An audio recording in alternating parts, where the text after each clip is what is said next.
take 2 topic, 1 EO, first edition online, and what I will do is a tour through what is there on the site, and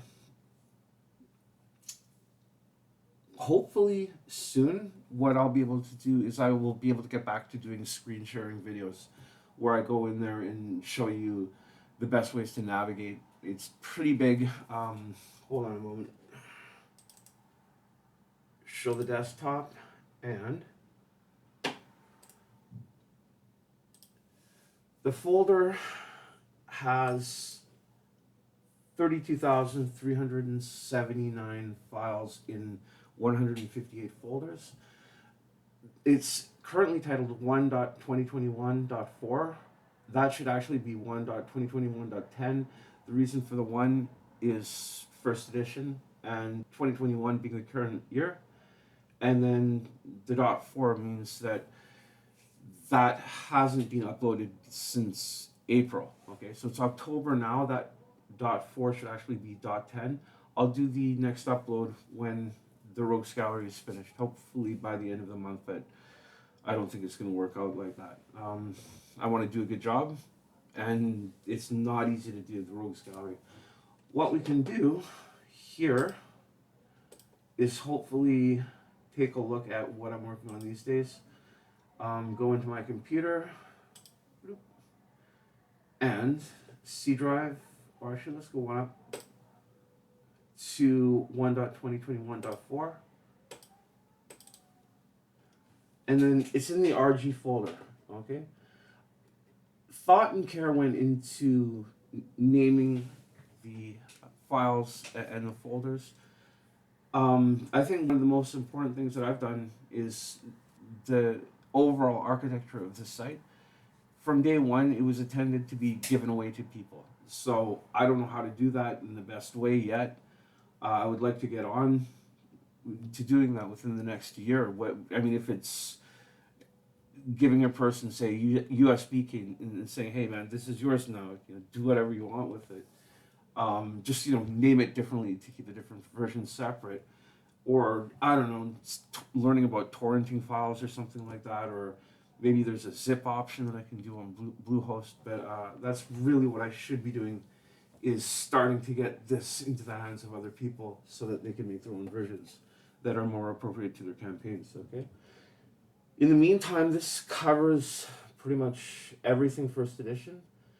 And there's still a lot to do. Okay, here's the Rogues Gallery folder. So we'll see what's up and what I'm doing these days. Okay, so it's only 254 megabytes, and it's 2,770 files. Yeah, it's not a mistake. That's actually what it is. And the Rogues Gallery, sorry if I just went off camera a bit, is a 48-page accessory that was done for AD&D around 1980 or so. And of course I can't find it when I'm looking up. Let me see, campaign notes, campaign journal, and here we go. Yeah. So that's what the original looked like, and what I'm doing is the data entry. So every single number that is in that book, and there's a lot of them, is faithfully reproduced. And even if there was a mistake that TSR did, what I do is I just leave the original number in there, and then I have an arrow brackets, a question mark. Okay. They did do a few mistakes here and there. Probably not as many as I did myself, but it's a lot of ground to cover. And the reason why it's 2,770 files is that when I started doing this about 10 years ago, I said to myself, okay, what I'm going to do is I'm going to give each NPC their own page, and they're going to get a name, and they're going to get an image, okay? The actual Rogues Gallery, as I can show you here, doesn't do that. What it is basically these huge tables. I just want to show you the multi-class one, because that's what I'm working on, with huge amounts of data, okay? Now, theoretically, what I could have done is I could have just said, all right, I'm just going to type everything out and make this huge table, which goes on for 4 pages, probably the biggest table that there is in the game. Yeah, it could be done that way, but then what would the point be? I thought, yeah, well, it's actually 2 pages. What would be the point of just doing the data entry, and leaving it that? It would be okay, I guess, but okay is not good enough. So it's got to be at least above average. One thing about the Rogues Gallery that I'm working on is that somehow over the course of time, I added things to it. So since it's kind of like an HTML reproduction of an official book, in that book, the Rogues Gallery, and all of the other books as well too, if I have any added content, it's going to be between two arrow brackets, okay, so that people can tell at a glance, oh yeah, that's some crazy stuff that Press Plus added to it, that kind of a thing. And sometimes it's just the scaffolding. It might be a note like find new image, or check data for this page or something like that. With the Rogues Gallery, I was listening, and it's still I'm listening to a lot of music, which helps to carry me through and to keep a pace with it. So like, yeah, man, you do one line per song, not those kind of lines, the other kind, and you just keep on going forward and progressing. This I started 10 years ago, and then for one reason or another, it gathered dust. I forgot about it. So sometime in the last year, I said to myself, well, it's good to finish what you start. So I went back and, the first attempts at redoing it, I was posting everything in the first edition AD&D forum. After that, I just thought to myself, okay, instead of doing that, it's more productive just leave the forum alone for a bit, and then just focus on the HTML documents themselves, right? So, but yeah, listening to a lot of music, and one of the things I was doing after a certain point was like, okay, to make things a little bit more interesting and to give the characters a little bit more soul or spirit. Some of that comes through the art, which doesn't match up with the numbers and the data and the text most of the time. It's not easy to find a piece of art that precisely matches the data in the Rogues Gallery. That's something that can be done over time. And nothing is graven in stone with regards to what I've added to things. A lot of images I kind of see as like placer images. And that's what's there for now. But if I find something better, then there might be a better image, tomorrow or the next day after, yeah. Whew, all right. And so, yeah, I'll get to the point finally. I was, listening to some tunes, and then I got into this thing where it's every song I would pick a word from the title or the lyrics, and then just riff off it and make a small comment there, yeah? So, yeah, it's kind of cool idea, but I listened to a lot of Black Sabbath and the early stuff too, right? So, Black Sabbath, of course, they're the good guys, but they sing, sometimes about, Satan and things like that. And, well, he does appear in the Best of Dragon Volume 2, so I was thinking to myself, well, all right. He appears in the Best of Dragon Volume 2, so I guess it's okay if I add him, into the Rogues Gallery. Not as an NPC, but just as someone that, like one of those NPCs might have encountered along the way, standing at the crossroads or something like that. Which is fine from a Dragon Magazine point of view, but this is part of kind of like the official books, and I try to keep the Dragon Magazine content separate from the official content, so the whole entire Rogues Gallery, one day I'm gonna have to go through it and then excise, at least half of the notes that I've done there. Yeah, and it's good to remember too that Gary Gygax didn't want the Abrahamic religions coming into play as part of the first edition of AD&D, and what else can I say about that? Yeah, so the Abrahamic religions, of course, Judaism, Christianity, and Islam. And Gary Gygax was some kind of a Christian. I don't know the details, but that's just something for the historical record, I guess. Whew. And what else can I say? Yeah, it looks pretty boring, doesn't it? Well, this actually I really like as a main page because of its simplicity. You know, the eternal mistake of mankind is to set up an attainable ideal. A quote from the famous and or infamous Aleister Crowley. So that one is more kind of a Dragon magazine thing. The whole entire idea of making HTML versions of every single Dragon magazine article. Let's say that there were about 1,000. It's achievable, but putting it together and making something playable out of it is not an easy thing to do. For tabletop play, it would have to be simplified, but for computer game, it would make awesome source code. So sometimes I look at what I've done as kind of like a programmer's reference manual. So this is hopefully all going to go into a time capsule, and then when it's in a time capsule, then after we're not here, hopefully some young person picks it up and is like, oh wow, there's a lot of stuff here, and this I can use as a guide and turn, this stuff into actual working source code that would hopefully be part of a fan computer game, made by the fans for the fans, yeah, that kind of a thing. First edition only, yeah. Mm-hmm. Oh,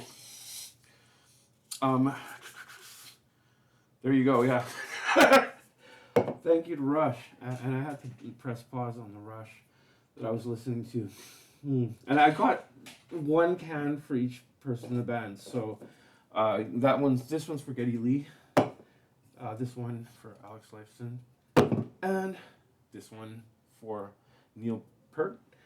And I just have to say, for the record, even though that they're from my home city, I don't know how to pronounce their names. I know I've got Geddy Lee right, but the other two guys, I'm sorry, so stuff that I really should know, but I don't. And most of the time, I'm listening to Yes a lot, and of course Led Zeppelin, and not enough Jethro Tull, and not enough Uriah Heep, and definitely not enough Rush. But most of the time when I'm listening to music, it's heavier stuff than those four groups for our group, that quirky 70s rule. So, things like Black Sabbath, Judas Priest, Iron Maiden, and Slayer. So while I'm working on Rogues Gallery, of course, that makes things a little bit darker. And some of the bad guys in there, they're really bad, yeah, so hopefully that gets balanced out with good heroes and that kind of a thing. Yeah. So, did I say we're gonna go do a tour of it? Yeah, sure. Why not, man? Monster Manual first came out in 1977. So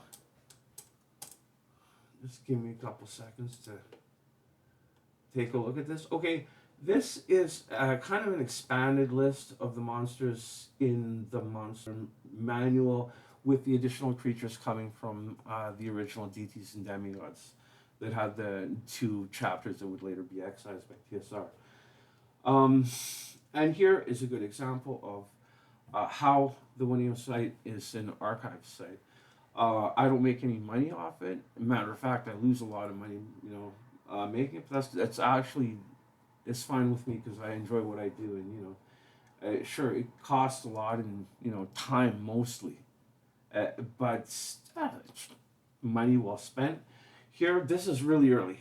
You can tell by the AD&D Advanced Dungeons and Dragons in red, and it probably contains mistakes. I'm guessing that's Heidi, God bless her soul, and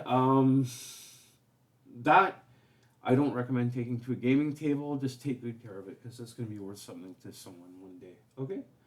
And another example how the Wineo site, which was originally intended just as a SRD system reference document, how it is kind of like an archive of everything Winnie that ever happened. So we see here some cool plastic miniatures from Hong Kong.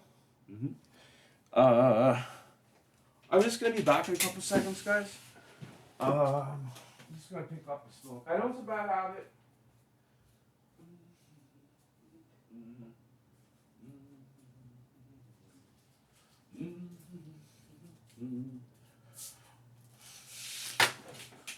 Okay.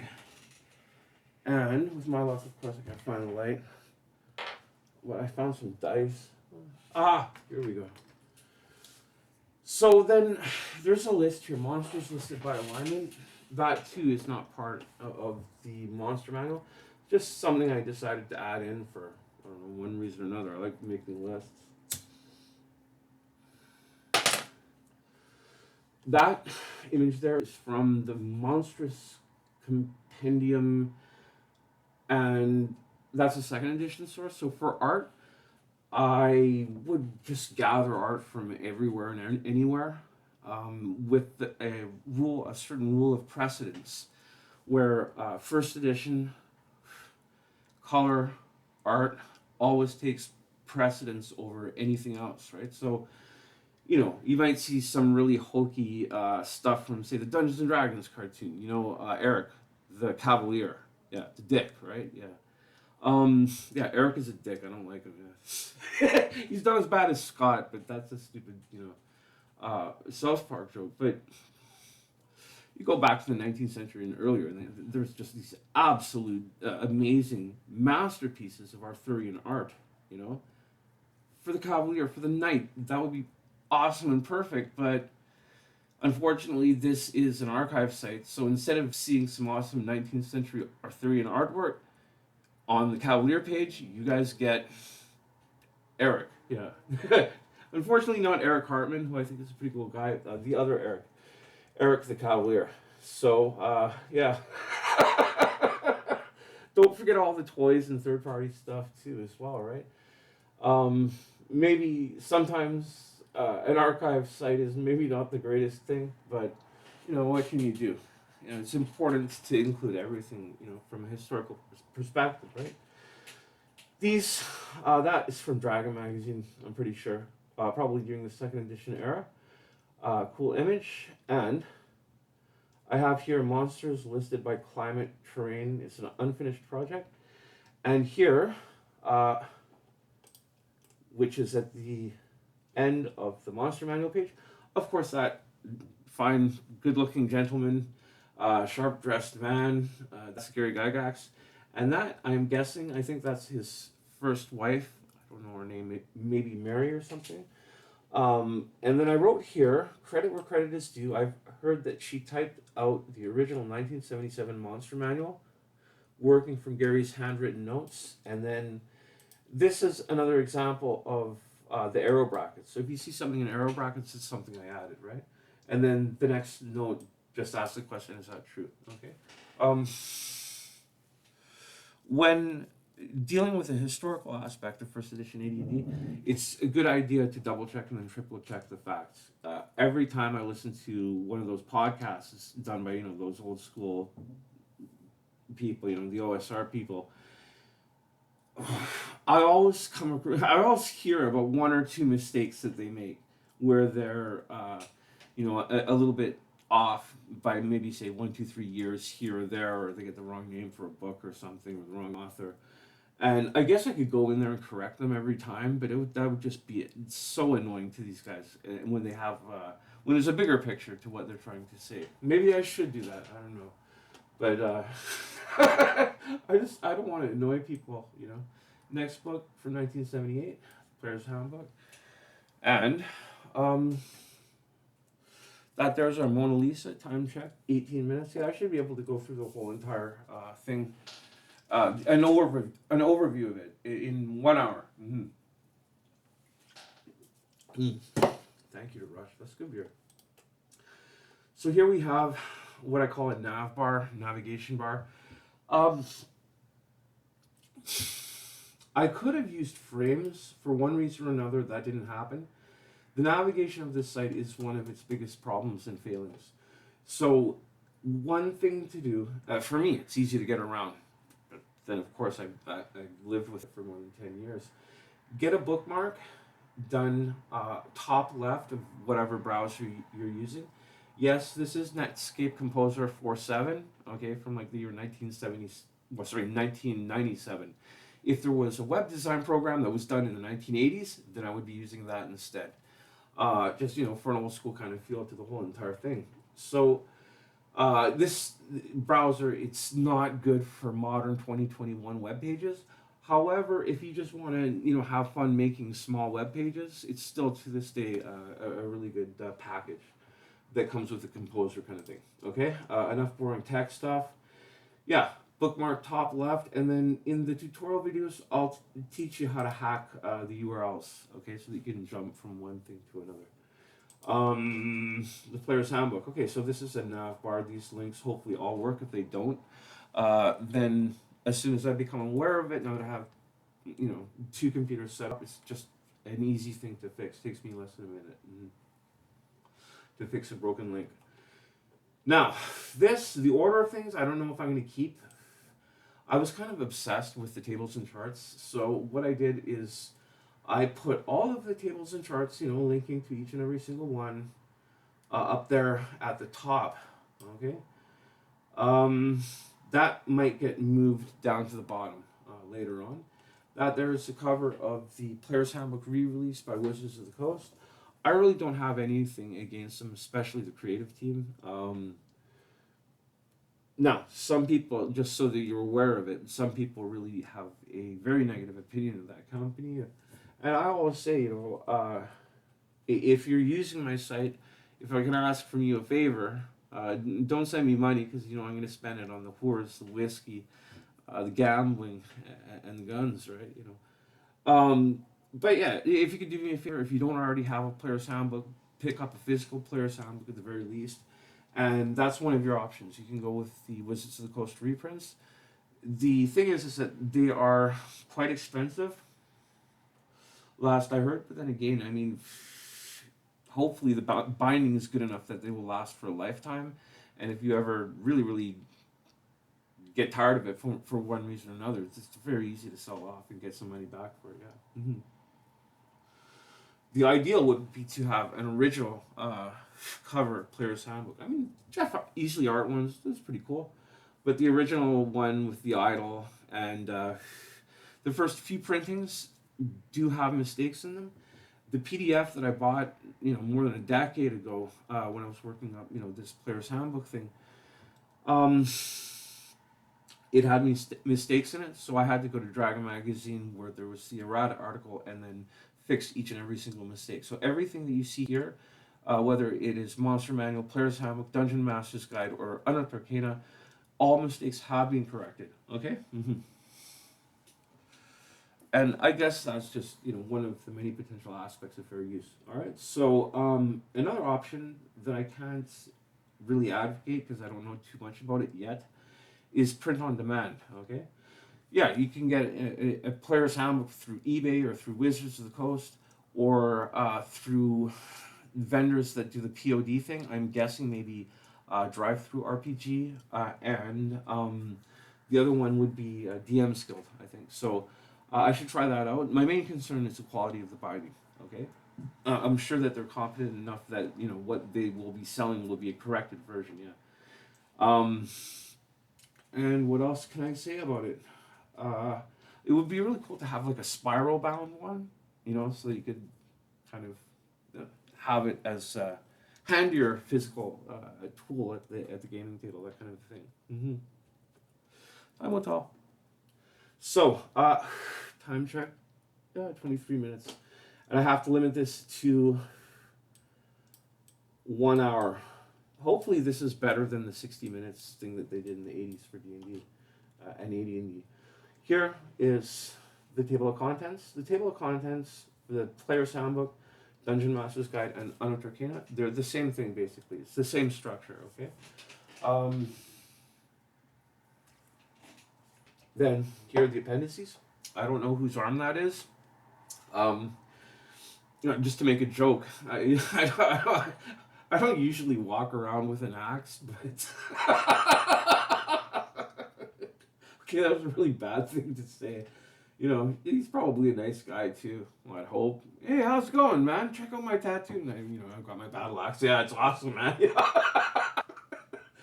um, my sense of humor is not that great sometimes, sorry, but that guy, I don't know who it is. I would love to find out and say, hey, is it okay if I have your forearm. Well, you know what I mean, right? So then we have the appendices here. Psionics, bards, character alignment graph, the known planes of existence, and suggested agreements for the division of treasure. Okay? So all of the player's handbook is here. It's just presented in a different way to you guys. And it does include Sage Advice. I need to finish off these Spell Confusion ones from Polyhedron. And there's other stuff to look forward to, okay? This thing, this Lego thing, and, my nephew loves Lego, so he's got the new, well, not new, but it was released way back when, the Hobbit game.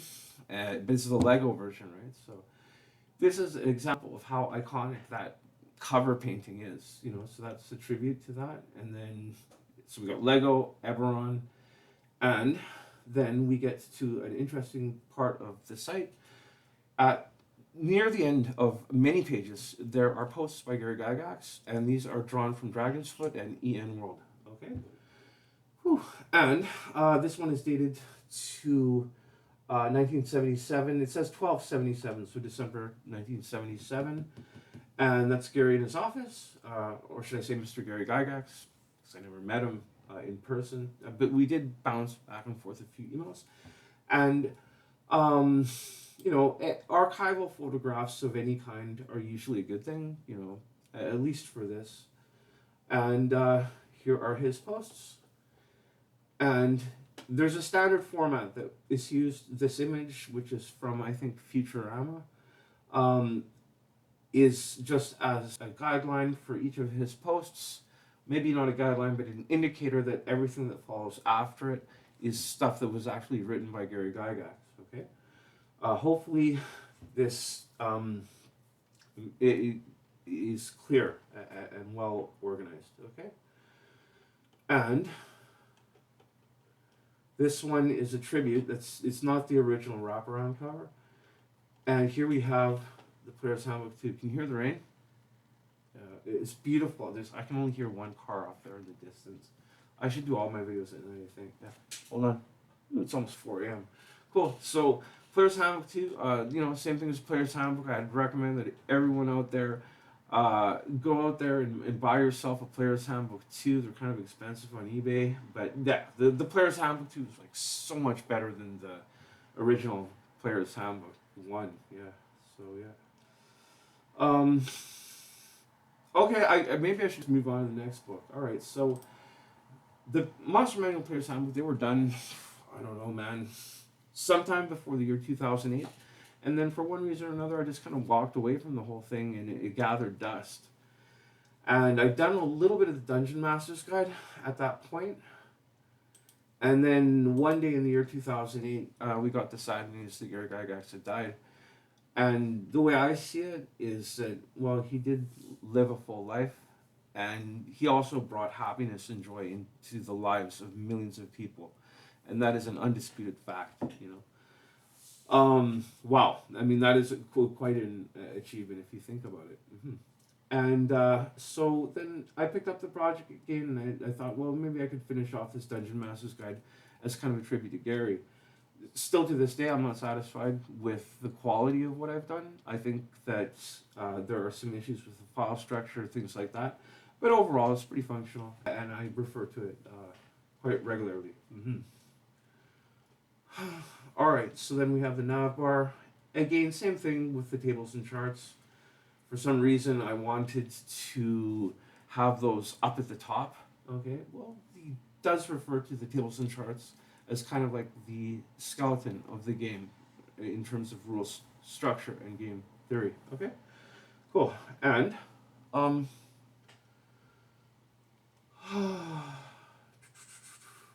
yeah, as you can see, there are a lot of tables and charts.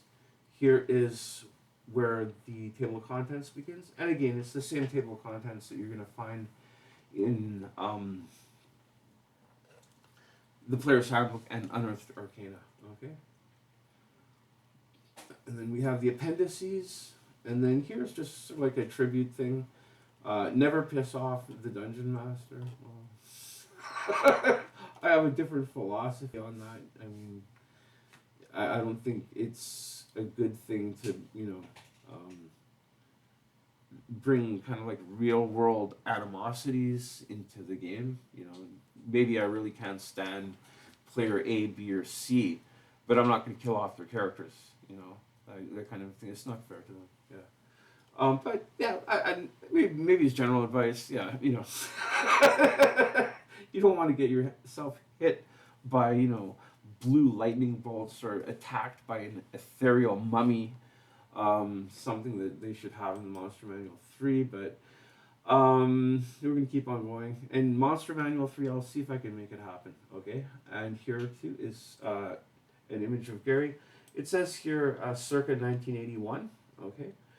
And by that time, the game had, you know, become really, really big, and um, I've got to remember to post more of his articles from the column from the Sorcerer's Scroll. Okay, and yeah, same thing here. We have at the end of a page some posts by Gary, and a lot of it was question and answer, right? So you see this guy here, and then you know his avatar is there, so that you know clearly delineates the question and the answer. I hope. Okay. Um, and oh, did she have a boyfriend or? Oh, I think I see a ring there. Oh well. Nice shirt though. Yeah. Maybe knock her out, take her shirt, something like that. Yeah. Sorry about that. And then, should I say sorry about that? Yeah. The index here is not done. I mean, all of you know the entries and numbers are there, but I still need to do some more hyperlinking here. Okay, so that's complete. The index in the Dungeon Master's Guide covers both the Dungeon Master's Guide and the Player's Handbook too. Okay. Whew. Archive.org. This is a screenshot, which is really rare because I hardly ever do screenshots. John Scott shared a link, conversation starter, 11 hours, okay. Archive.org. How does one go about backing up a site over there? I have a small 1E site, 40,000 files, actually 32,997 if my memory is right. And I might as well back up everything there for the fans, etc., etc., etc. And I remember I got banned from, I think, the biggest first edition advanced Dungeons and Dragons group on Facebook for linking to a site that has illegal PDFs. The site that I linked to was called archive.org, which has been around for, you know, I think 2 decades around there. And it's an electronic library and one of the best as far as I know. But the admin over there, you know, he had no existence, or sorry, he had no idea of the existence of, you know, archive.org. So yeah, I got banned for sharing illegal PDFs, and I didn't even want to challenge it. You know, I was just I sent him a message, you know, banned and blocked, but I was able to track down the admin, and he said, well, you know, this, and this, and I said, well, okay, yeah, all right. You know, I was just linking to archive.org, not to any PDFs, but I'm going to go my own way, no hard feelings, Slater guy. And that's what, one of the things that led to me creating the first edition AD&D group on Facebook, okay? I wanted to do something better, but it appears that that group has been blacklisted now. Why? I don't know. Never mind. For now, here we have the 11 official rulebooks. Let's do a count. 1, 2, 3, 4, 5, 6, 7, 8, 9, 10, 11, 12, 13. Good. Okay, some people might say, hold on, there's 13 rulebooks, with number 12 being Dragonlance and number 13 being Greyhawk Adventures. The thing is that those are more like setting books, and I highly recommend picking the Dragonlance Adventures one up if you're a fan of the Dragonlance setting, and if you're a fan of Greyhawk, of course, pick up Greyhawk Adventures, you know. The other ones, well, Legends and Lore. We'll maybe talk about that later when we get to the book, Deities and Demigods. And so this is part 2 out of 11. I think I should be able to do this in under 1 hour, okay? And here we go. Deities and Demigods from 1980. I haven't shown this to James M. Ward because it's not 100% complete. I still need to lay it in the hieroglyphics. So it's like 98 or 99% complete. Here we have table of contents. And again, here is an example of archival footage, from that era. Believe it or not, James M. Ward does not like that picture of himself, okay? And I'm like, all right, I'll find a better one, but I think it's a pretty cool picture. Why he doesn't like it, I don't know. But I guess now is the time to mention that sometimes he gets accused of plagiarism with regards to the two chapters in the original Deities and Demigods, one being for the Lovecraftian mythos and the other one being for the Melnibonian mythos. And I grew up with Howard, Tolkien, Lovecraft, and Moorcock, okay? So, of course, I love those chapters. And what was going on at the time is that TSR and Chaosium, they had a deal and a working relationship. Someone else at TSR decided to end that. And, to set the record straight, James M. Ward has written a letter or an essay detailing everything. And if you don't believe him, he's not a liar. But if you still don't believe him, then there is an article with Sandy Peterson, who was the creator, one of the main creators of Call of Cthulhu, the role-playing game. Okay, and so their stories, they match up perfectly. And what else can I say? James M. Ward is an awesome game designer, and just all-around cool guy. I don't know much about Robert J. Kuntz. Last I heard that he is somewhere in France. Okay. So, here we have, scrolling on, okay, I'll just scroll back a little bit. The thing is the relationship between TSR and Chaosium. I don't know all of the details, but basically, that was free advertising for Chaosium, By this time, AD&D had a very, very big audience. And I think it was a win-win situation for both companies. Having those chapters excised was, I think, a lose-lose situation for everyone. Yeah. That's my 2 cents. Okay, later, Jim, or Uncle Jim, I guess I should say. And then here we have question and answer. This is an example of a very, very early Sage Advice question and answer. Okay. And here I can see that I put in some notes. It should maybe be between arrow brackets, but it's just, it says update, see deities and demigods, update, see battle system, that kind of thing. So even the Sage Advice questions and answers have been updated as much as I could get that done. Index of proper names. Another thing that needs to be done. Okay, so let's say by now it's 98% complete. And then again, we have the standard posts by Gary Gygax with questions, from the fans at the end of many of the pages. Okay, scrolling down.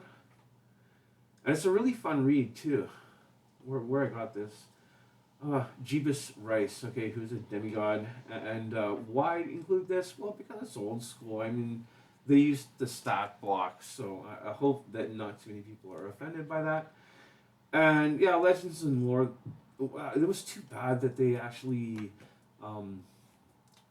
it capitulated to religious fundamentalists. And keep in mind too, Gary himself was Christian, so it's just not a good thing, I think. Excuse me, when people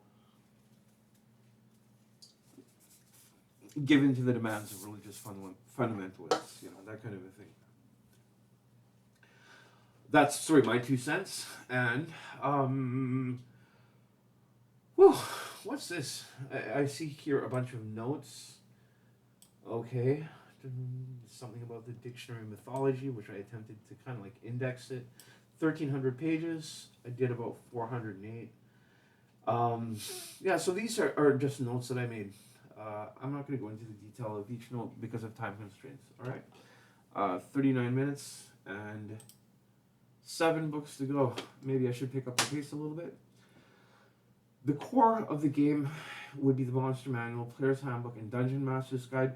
Some people say that DTs and Demigods is part of the core, but the easiest definition is the most common one that is used in 2021, which would be basically 3 books written by Gary Gygax. That's it, okay? Whew. Then we are going to the Fiend Folio from TSR UK. The Fiend Folio comes from a really cool magazine called White Dwarf. Let me see if I can find the CD compilation.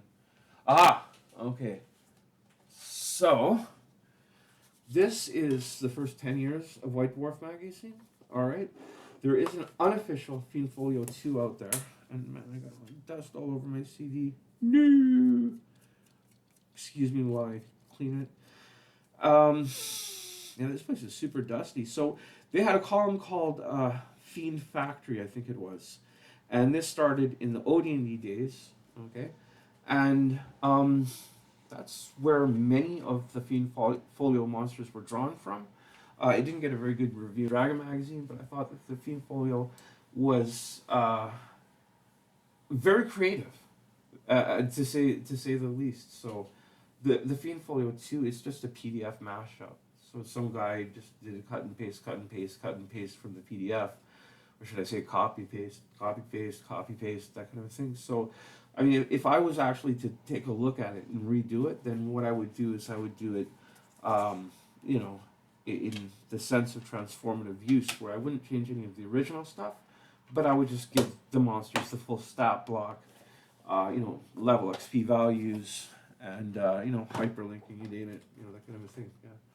So, yeah, one thing about the 1EO site, it's not just me copying stuff and then putting it in the HTML format. I mean, that's where it begins to have the structure of a book. But then after that, I try to add in as much as I can, you know, as long as it's first edition. Yeah. Okay, so table of contents, the monsters, some black and white art, and can you guys see that?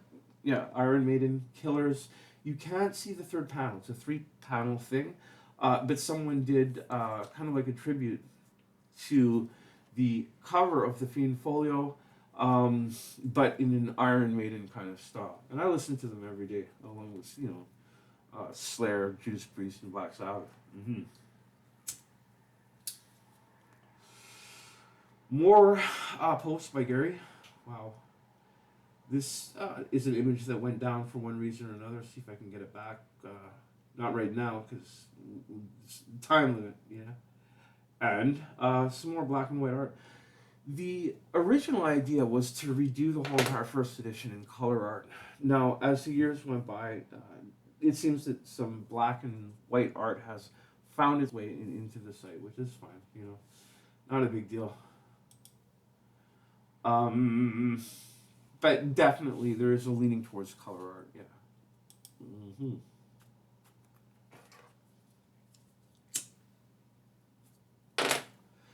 Here we have the Monster Manual 2 from the year 1983, book number 6.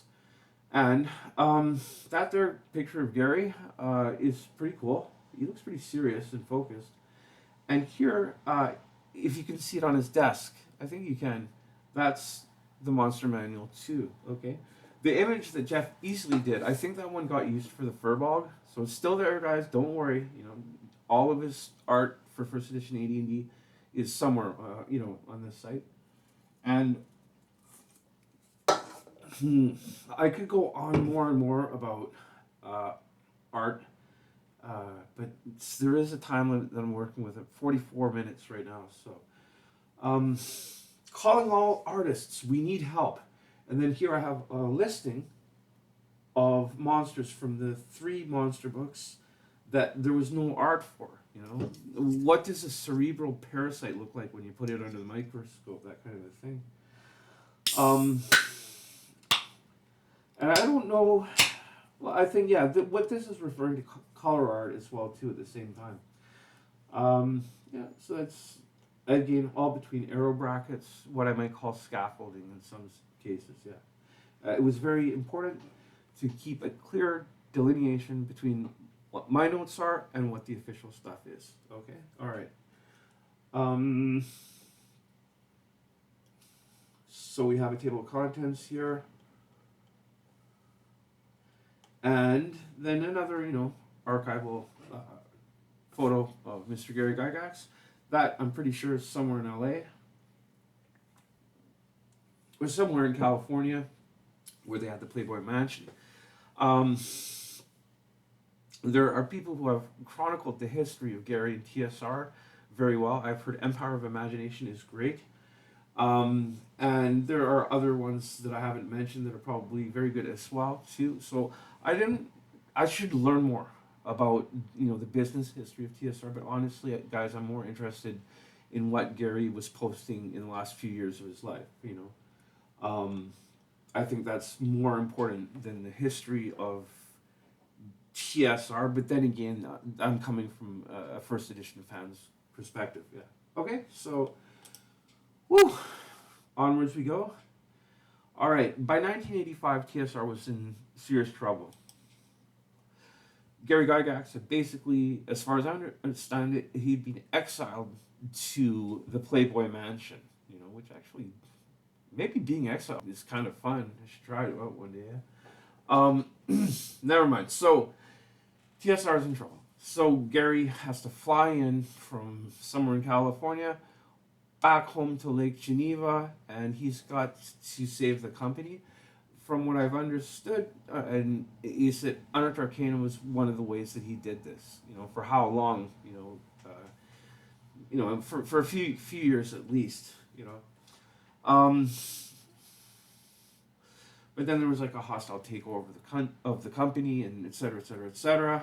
And here, I have to say that Unearthed Arcana was an editorial disaster. It fell apart, within probably the first month of us getting it, and it was something that was rushed to print. And I like the ideas in it, although this one is controversial, not in a real world sense like DTs and Demigods, but it's controversial in a game design sense. There is, in Dragon Magazine, there was the general idea that, Unearthed Arcana, man, this makes the player characters way too powerful, okay? Here's one way that you can fix it, okay? So, things like, give me a second, weapon specialization, demi-human subraces, and the Cavalier and the Barbarian, those were fixed in Dragon Magazine, basically, okay? Unearthed Arcana, right. So here, there should be an easily image. That got used for the Alchemist and the DMG, I think, okay? So here was another cool image of an alchemist. I wish I knew who did this one. I think maybe it was Emmanuel, who was the guy who did the cover of the Folio, I think. So, table of contents, which is done with the same structure that is used in the Player's Handbook and in the Dungeon Master's Guide. Alright? Okay. And a random pentagram, and then Unearthed Arcana, the Catechism. Gary's Notes, Volume 7. Okay, I guess that was like an artistic way of putting it, alright as it is. There's Gary there in his office.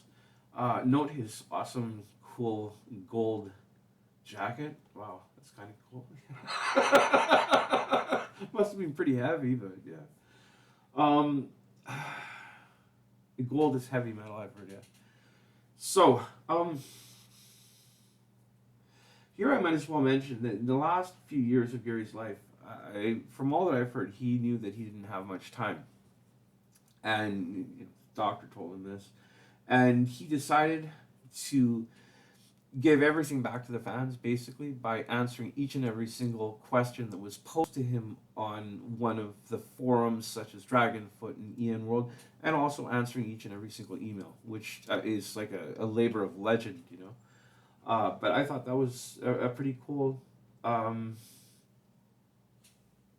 way to spend, one's last years, is to give it all back to the fans. What else can I say? Maybe I'm mistaken with that, but that's the general impression that I've got, So, again, guys, always remember you know that crappy 60 Minutes thing that they had in the 1980s. Or you can't see Gary because of the angle of the webcam. Trust me, he's around there, just off camera a little bit. The fact is that Gary Gygax brought happiness and joy into the lives of millions of people, which is an amazing achievement. So enough on that for now, and we've got a lot of scrolling to do. Time check, we've got about 50 minutes behind us, so that would leave about 10 ahead.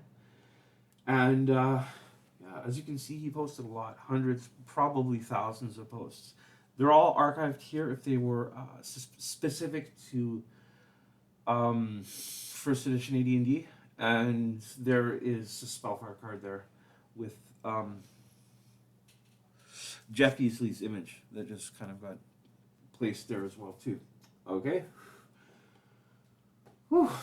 Right on, man. So we're gonna go to Oriental Adventures. Oh yeah. Okay. So as you can see, another alternate cover here. The one by Jeff Easley is, I think, on the Samurai page. Pretty sure it is. Now, I've heard that there's these two guys, kind of like modern, generation of people, younger guys, who did a 26-hour review of Oriental Adventures. And having made the HTML, versions of the different handbooks, I've kind of taken it upon myself to sit and listen to any videos that specifically deal with one of the books, right? So, for example, if Edward James Bloodworth does a review of, say, the Monster Manual, that would be one video that I would, put aside because usually I'm busy doing something, and then I would watch the video and maybe take notes, maybe send him a message saying, "Hey, great stuff, but you were off by 1 year here," and hopefully not too much annoyances like that. But yeah, these guys, they slammed Oriental Adventures for 26 hours straight. And I'm like, man, so that means I have to go and watch the whole entire 26 hours? I think I could do it, yeah, with a bottle of sake and Kirin beer. That's a pretty good beer, yeah. So 26 hours to bash a book, that's legendary, man. So 26... Kirin at the local beer store, liquor store, I guess. Hold on. So now I have to do the math about how much this is going to cost me one of these days. 26 and 26 is 52. Add another 26. Oh, let's say 72, 78. 78 bucks. Okay, guys? Yeah, so that's the financial damage that has done to me in the future. Yeah, one of the futures, yeah. And they said it was the book was racist and et cetera, et cetera, et cetera. And Miss C, she's of Chinese descent, so I asked her about the word Oriental, and asked if she was offended by it, if it was racist, and she didn't have an issue from it. She said, "Oh yeah, it just means it's something from the East." So what we have to do one day is do, I guess, Occidental Adventures, just to, preserve the cosmic balance. And, hey, what about us? What about us Occidentals? Don't we get our own book? Yeah, so that's not fair, man, yeah. How come, et cetera, et cetera, et cetera. If I say too much or phrase things in a certain way, then people are going to lose their shit over it. And it's going to be like, a flame war all over Twitter or something like that, yeah. Oh my God, do you know what he said when he was, doing this video? And I was like, oh, yeah. So one thing about Oriental Adventures is that it definitely has an emphasis on the Japanese side of things. I would love to go to Japan one day. I have a couple of good friends who live there. And, of course, the Orient is much bigger than Japan, but at that time in history, during the 1980s, Japanese things, ninja, samurai were really popular. So I guess that's maybe part of the reason why they decided to have a Japanese emphasis there. Okay, and then a couple years later, well, actually 3 years later, 1988, out comes Karator, the Eastern Realms, which details kind of like fantasy Earth versions of China, Japan, and you know, everywhere else in the Orient. Okay, Ruins and Run In. I haven't had the time to find it or read it, but you know, it's something old school, and I think sometimes an OSR product, um, it's good to get the front cover of it if it directly relates, and then post that there, because then that way it'll be like a little bit of advertising for these guys. Oh yeah, man, we're talking about Oriental Adventures. So there's a book called Runes and Ronin out there somewhere, you know. Next step, of course, being Google search, right? So, sure, I'm reproducing stuff from the 20th century, but 20th century only. I mean, guys, please, you know, don't pirate, you know, PDFs, especially, you know, if it's a small publisher, you know, don't. I would highly recommend or ask that people don't pirate 21st century PDFs. Um, and even, you know, 20th century sources is a little bit of an issue, but you know, I just limit myself to the first edition of the game, all 20th century stuff. Yeah. So, and we see a little bit of a panel from a comic, Phineas Fingers, I think it is, and going onwards, some art from Dragon magazine, more art. Well, actually, that's a photo from Dragon magazine, another one, and as you can see, Gary posted a lot. All right, so everything here, of course, directly relates to Oriental Adventures in one way or another. And I mean, what I would love to do is to sit down and then go through each post that he made, and then somehow maybe do a citation and do a summary of what he was, you know, talking about, present it to someone, and they might turn that into a functional expansion volume. Yeah, Gary's House Rules would be pretty cool. Then some more art from the second edition era. This one's actually from the third edition era. From the cover of the third edition Oriental Adventures, and I'd have to say for the record, on the cover of Oriental Adventures, it says Gary Gygax, and he was, I think, the initiator of it, and he had a friend in France, whose name I don't know how to pronounce, FMF, Francois Marcella Rodeval or something like that. And, you know, credit where credit is due, is Dave Cook, who did the bulk of the work for Oriental Adventures. And it was well researched too. You know, there's bibliography at the end of the book. And other than that, there's one that he did in Dragon magazine too, a secondary bibliography. And TSR did hire or attempt to hire Japanese people to take a look at everything that they did and get kind of like the okay, you know, for doing it. So a 26-hour review which bashes Oriental Adventures. I was like, oh yeah, you know, it's maybe I would say to those guys, you don't need to worry so much. Learn world mythology, right? You know, so what can you do? 58. All right, so I mean, I could end it now, and you know, in the year 1985, but I might as well go over 1 hour. Maybe I'll keep this one as a demo video, and then do one that is a little bit more concise and focused. Okay, so the next one, the Dungeoneer Survival Guide. I kind of renamed it to the Underworld Survival Guide, and the art there is by Errol Otis. The easily painting got used for the journaling in the feed folio. Okay. Chapter structure here. It's different. It's not the same that was used in the Player's Handbook, Dungeon Master's Guide, and Unearthed Arcana. This is from 1986. Both survival guides are from 1986. By now, Gary unfortunately had left TSR.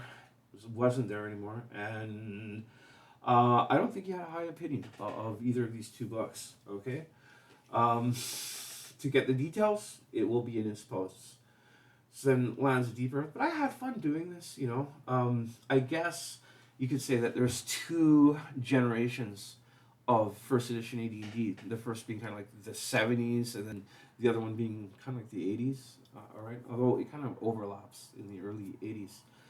And so yeah, Dungeoneer Survival Guide would definitely be kind of like second generation, done after Gary had left. Okay, But I had fun doing it. I found some really amazing full color art of the underworld.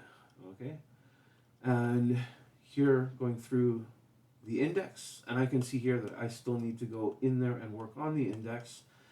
I'll do that after the Rogues Gallery is done. And onwards, Dragon Magazine art. Um, and I went through Dragon Magazine issue number 1 to issue 250, and I gathered as much art as I could from that amazing publication. Mm-hmm. So, more posts by Gary, and more Dragon Magazine art. And here we have a little bit of a panel from a Dragon Magazine comic, and it links to something. Oh, okay, I see what it is. Then we have Advanced Dungeons and Dragons Action Scene Kit Dungeon Invaders. It carries the TSR logo, official first edition, third party licensed material. So this is another aspect of how it has evolved into a kind of archive site over the years. So I'm picking up, oh wow, that's something there that's from the year, let's say 1978, first edition AD&D.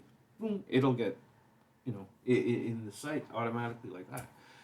However, what needs to be done is for me to sit down and then methodically and systematically go through each and every company, get a list of all their products, and a complete first edition AD&D list, including all of the miniatures. Yeah.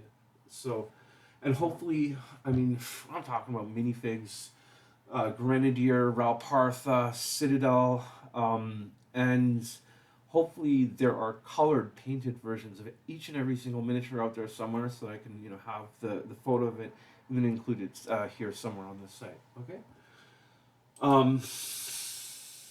Other than that, what can I say? We are going to keep on keeping on. Time check is just over 1 hour, so at times, all right. Wilderness Survival Guide. I see this book as kind of like a failure, and I have the highest respect for Kim Mohan, who was the editor of the legendary Dragon magazine. The first editor, of course, being Tim Kask, and then after it was Jake Jacquet, or Jacquet, and then Kim Mohan stepped in. And while Kim Mohan was over at Dragon magazine, there was a time that some people maybe look back to it as kind of the golden age of Dragon magazine. Now, there's another point of view that the golden age of Dragon magazine was when it was called The Dragon, done by Tim Kask. And just a brief note, Kim Mohan is living a very private life. He just wants to spend time with his wife. Hey, that rhymes. And then Tim Kask is much more public. So he does Curmudgeon in the Cellar on YouTube, highly recommended. And for me, that's sort of like homework, to go and listen to every single episode that Tim Kask has done. In the meantime, just out of curiosity, I just usually watch the most recent one, right? Okay, cool. Whew. A failure in what way? Well, this stuff is way too close to realism and simulationism, when the idea of first edition AD&D is definitely game school, So, onwards. Outdoor Survival, a game about wilderness skills by Avalon Hill. OD&D fans will understand why this is being placed here, okay? And, while I'm scrolling down through the index, I might as well mention that, I need to finish this index as well. All of the words and numbers are there, but I need to do the hyperlinking, okay, for each and every entry. Ooh, and I forgot what I was about to say, but no worries. We're going to keep on keeping on.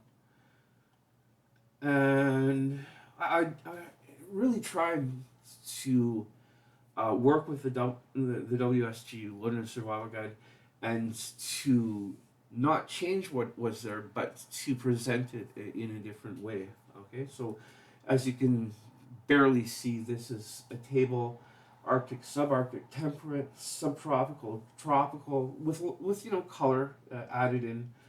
It's a template, and that there is where that ends, that section, and a new one: Official Advanced Dungeons and Dragons Wilderness Survival Guide by Kim Mohan. Over at one of the groups, someone found a site where you can take an image and you can take a logo, put them together, something like that. I don't think it was done, with Photoshop, although you can use Photoshop for it. Excuse me. So that's not the official cover, but hey, it looks pretty cool. Um, and then here, posts by Gary, and more art from Dragon Magazine, color art from Dragon Magazine, and that would be the Wilderness Survival Guide. Let's take a look at the manual of the planes. Okay, I renamed this one kind of like the Codex of the Infinite Dimensions.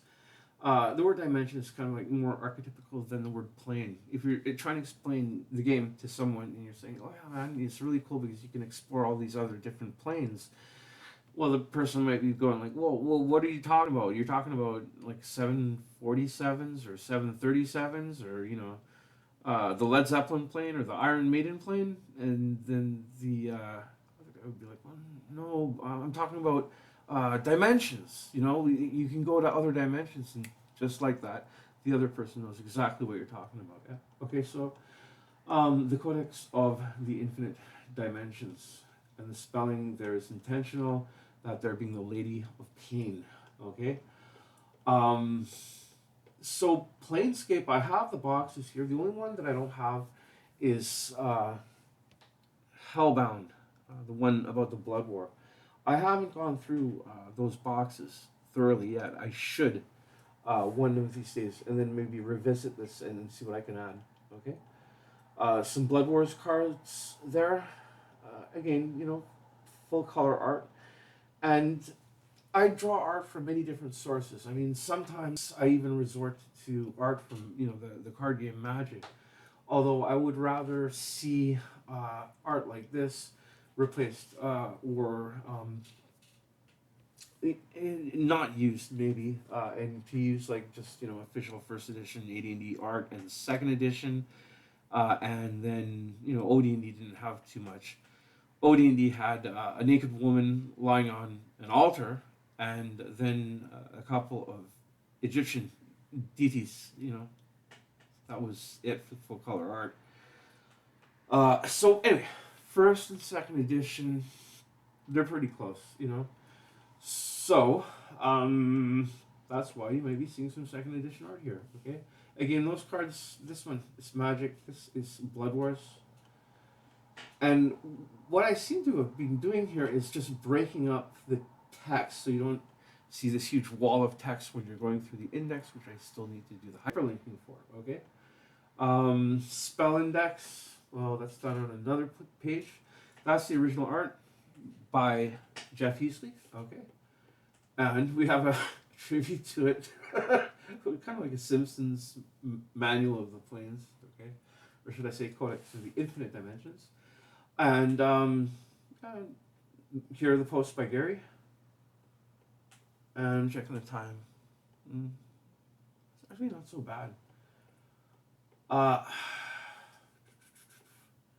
Holy moly, he did post a lot. Wow. Okay. And the 11 books were done years and years ago. So when I revisit them, there's things that I've done that I've forgotten that I didn't, and I'm just surprised sometimes. Yeah. Very briefly, I can say that also Battle System is done. Okay. And then what else? T1-4, the Temple of Elemental Evil, done. And the Dungeon Master screen, done. And that's all I'm going to say for now. I'm going to keep some things unknown and as a mystery. Originally, the intent was to do 1 hour, but seeing how there's 11 rule books, it would be pretty cool to maybe make this video 1 hour, 11 minutes, and 11 seconds. Okay, I love the number 11 for some strange reason. So I've got about, let me see, two minutes to improvise. Mm-hmm. Well, I can say this. After this video is done, first thing I'm going to do is go, back to listening to Rush while, working on the Rogues Gallery. For the first edition AD&D group, I've got no idea what's going on there. It's like we're blacklisted or something like that. We used to be getting new members every day, and then just one day, all of a sudden, You didn't like just like slowly go down and taper off. It was just like bloop, no one remembers. So maybe we have been imprisoned in some strange demi-plane, that kind of a thing. For what? I don't know. Um, what can you do? Facebook sucks there, I said it. Although I'm grateful for the opportunities that it's provided, for me to interact with, fellow fans of First Edition AD&D. And my timeline is mostly, it's like a musical journal, yeah. And I've got a Facebook criminal record too, and it's always the same thing that gets me into trouble. The music that I listen to, heavy stuff, right? So, enough about me. Here you have it. 1.0 as it is so far, and the whole entire thing. It's meant to be given away to other people so that they can customize it, and to as well, um, to put it in a time capsule, right? So that in 50, 100 years from now, they can dig it up and they'll be like, oh, cool. There's a lot of data here. And someone else might be like, yeah, we've had that for the last 100 years or so. Yeah.